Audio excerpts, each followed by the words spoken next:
भाइयों और बहनों, भारत का इतिहास सिर्फ वो नहीं है जो देश को गुलाम बनाने वालों, गुलामी की मानसिकता के साथ इतिहास लिखने वालों ने लिखा। भारत का इतिहास वो भी है जो भारत के सामान्य जन ने भारत की लोक गाथाओं में रचा बसा है, जो पीढ़ियों ने आगे एक पीढ़ी से दूसरी पीढ़ी बढ़ाते रहे हैं। आज जब भारत अपनी आजादी के 75वें वर्ष में प्रवेश कर रहा है, तो ऐसे महापुरुषों का योगदान, उनका त्याग, उनकी तपस्या, उनका संघर्ष, उनकी वीरता, उनकी शहादत, इन सब बातों का स्मरण करना, उनको आदरपूर्वक नमन करना, उनसे प्रेरणा पाना, इससे बड़ा कोई अवसर नहीं हो सकता है।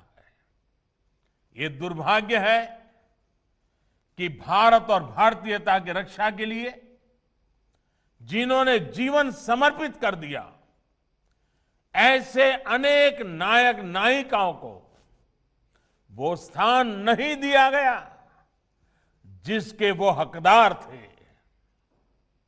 इतिहास रचने वालों के साथ इतिहास लिखने के नाम पर हेरफेर करने वालों ने जो अन्याय किया, उसे अब आज का भारत सुधार रहा है, सही कर रहा है, गलतियों से देश को मुक्त कर रहा है। आप देखिए, नेताजी सुभाष चंद्र बोस जो आजाद हिंद सरकार के पहले प्रधानमंत्री थे, क्या उनकी इस पहचान को, आजाद हिंद फौज के योगदान को वो महत्व दिया गया जो महत्व नेताजी को मिलना चाहिए था? आज लाल किले से लेकर अंडमान निकोबार तक उनकी इस पहचान को हमने देश और दुनिया के सामने सशक्त किया है। देश की 500 से ज्यादा रियासतों को एक करने का कठिन कार्य करने वाले सरदार वल्लभ भाई पटेल जी के साथ क्या किया गया? देश का हर बच्चा इस बात को भली भांति जानता है। आज दुनिया की सबसे बड़ी प्रतिमा statue of unity Sardar Patel की है, जो हमें प्रेरणा दे रही है। देश के संविधान देने में अहम भूमिका देने वाले वंचित, पीड़ित, शोषित की आवाज बाबा साहब आंबेडकर को भी सिर्फ राजनीतिक चश्मे से देखा गया।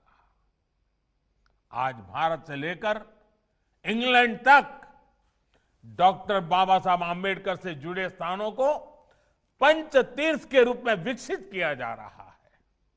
साथियों, भारत के ऐसे अनेकों सेनानी हैं जिनके योगदान को अनेक वजहों से मान नहीं दिया गया, पहचान नहीं दी गई। चौरी चौरा के वीरों के साथ जो हुआ, वो क्या हम भूल सकते हैं? महाराजा सुहेलदेव और भारतीयता की रक्षा के लिए उनके प्रयासों के साथ भी यही व्यवहार किया गया।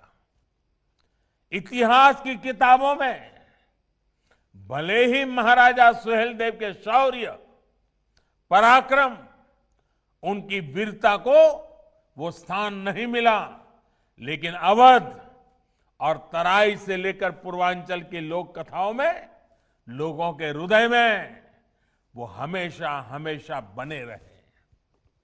सिर्फ वीरता ही नहीं, एक संवेदनशील और विकासवादी शासक के रूप में उनकी छाप अमिट है।